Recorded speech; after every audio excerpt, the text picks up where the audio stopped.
Two Hearts of Arendelle. It was early morning in the palace gardens. The air shimmered with soft flakes as Princess Elsa wove threads of frost through the air, forming crystal butterflies that danced between snow-laden roses. Princess Anna chased them with delight, trying to catch each flake before it touches the ground. Anna laughed. "You missed one, Elsa. It landed on your nose." Elsa smiling, "Then it must rather like the cold." Anna then replied, "Can you make another castle, please? One with bridges? I shall be queen of the snow." Elsa then replied, "And I shall be your builder, your majesty." Their laughter rang through the courtyard, blending with the songs of morning bells. The king and queen watched through the balcony, their heart warms, though their eye carried the weight of concern. For in Arendelle, magic was both miracle and menace, and fear once born is a difficult thing to be silent. The whisper began during a royal gathering. A nobleman, too proud for discretion, spoke aloud. "The girl of frost smiles now, but one day she shall freeze the throne itself." Elsa, hearing this, fled the ballroom, tears freezing as they fell. Her mother, Queen Edwina, followed her to her room. Her mother then said, "Elsa, please, you mustn't let their words wound you so. They're just frightened." Elsa, with furious and trembling voice, "How can I not? You should never have given birth to me. You call it a gift, but it's a curse that I never asked for." When she turned away, frost spiraled from her arms. The queen tried to stop her, but then it blasted through her arm. The scream that followed echoed through the corridors. The queen then fell to her knees, her hands stiff and blue white from the frostbite. Elsa then froze, horrified by what she had done. After that night, Elsa locked herself away. The laughter in the place died with her silence. Anna's then knocked upon her door, were met only with cold air and the sound of the wind. Years passed, the king and queen departed on a diplomatic voyage, hoping to form peace between kingdoms weary of Arendelle's growing unrest. They promised to return before the harvest moon, but they never did. The ships sank in a violent storm, the sea witnessed it, froze before the wind rose that night. Arendelle was left leaderless, its people mourning, and in their grief, the Duke of Wesselton found his moment. Well, he was an elegant man, silver-tongued and sharp-eyed, a distant relative of the royal bloodline and a master of appearance. To the people, he was a savior offering counsel. To himself, he was the future king. When the bells mourning ceased, soldiers marched to the royal chambers. Elsa was dragged from her room, wrists bound in frost-coated chains. Elsa, in disbelief, "What is the meaning of this?" Guard said, "By order of the regent council, you stand accused for regicide." The duke stood before her, voice smooth as silk. The storm that took their majesty began with ice upon the waves. Magic, my lady, has a cruel habit of leaving its mark. Anna then ran to the square, begging for a reason. "This is absurd. My sister will never harm our parents." Would she not? You have seen the frost that followed her temper. The sea itself turned to glass that night. Documents were presented, falsified autopsy reports, sailor testimonies that never existed. The kingdom then believed. Elsa was condemned and taken to the northern dungeons. Yet weeks later, no proof of guilt could be sustained, and she was released but broken, shamed, and watched. Rumors spread the council had been bribed by Elsa's magic. The duke spread a cruel tale that Elsa confessed privately to summoning the storm by accident and begged them to keep her secret.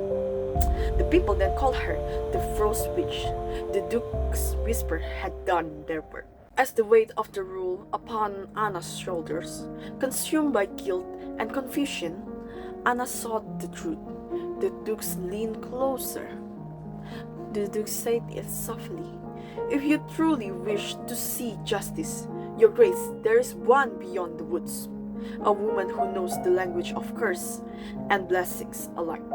Perhaps she could grant you strength to protect your people from your sister's shadow.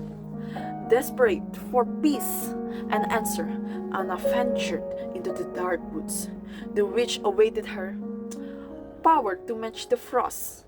A dangerous wish, my child, for the flame you seek burns not for light, but for vengeance. Anna then replied, then let it burn, if it bring truth. When she gained that night was not true fire, but dark fire. A corruption of her grief, it ate at her slowly unseen. When she returned, her eyes glimmered faintly red. She called for her sister, and Arendelle trembled. The confrontation shattered the heavens. Elsa's eyes met Anna's cursed flame, and where they clashed, and the very ground split upon.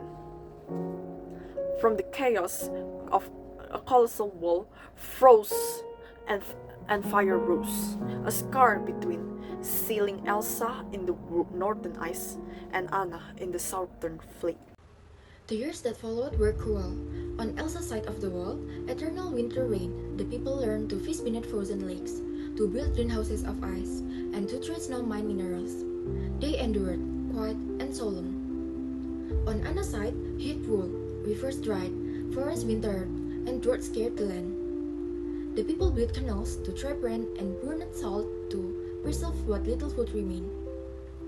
The people prayed to their queen, who now rarely appeared, her head fading as the dark fire consumed her veins. Yet she still clung to her power, believing she was protecting her people from the force. The Duke of Whistleton rode beside her, whispering still, "The wall will fall when she does. You are the true light of Arendelle," Duke said. Anna, weak but resolute, decided as last to the end it herself, to bring down Elsa, once and for all. The night was cold and unending as Queen Anna rode north with her soldiers, frost gathering on their armor. The moon hung low behind swirling snow. "Your Majesty," the captain warned, "the winds grow harsh. Shall we turn back?"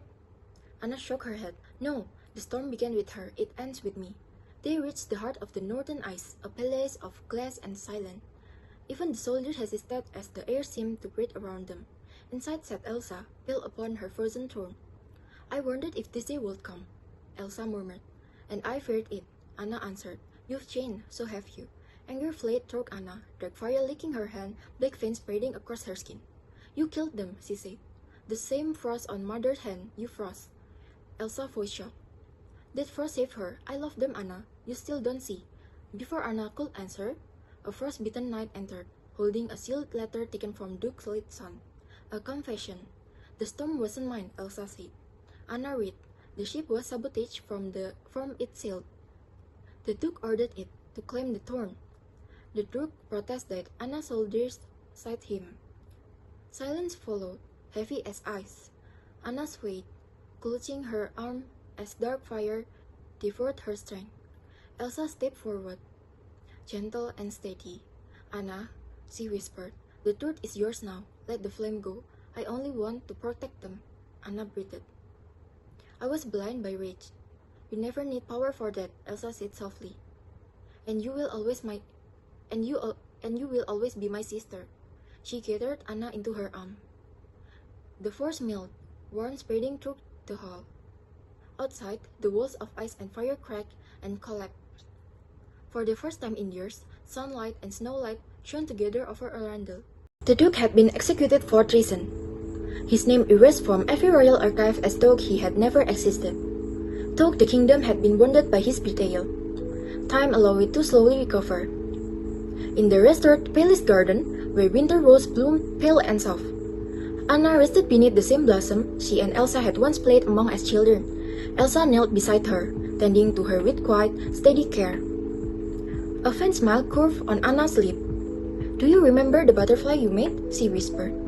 Elsa lowered her gaze. "They melted too quickly." "Then make some more," Anna murmured. "I want to see them one last time." With a breath drawn carefully, Elsa lifted her hand. A shimmer of frost gathered in the air, weaving itself into the delicate shape of a butterfly. It fluttered its crystalline wings once, twice, before settling into Anna's waiting palm, glittering for a heartbeat, then dissolving into the soft winter light.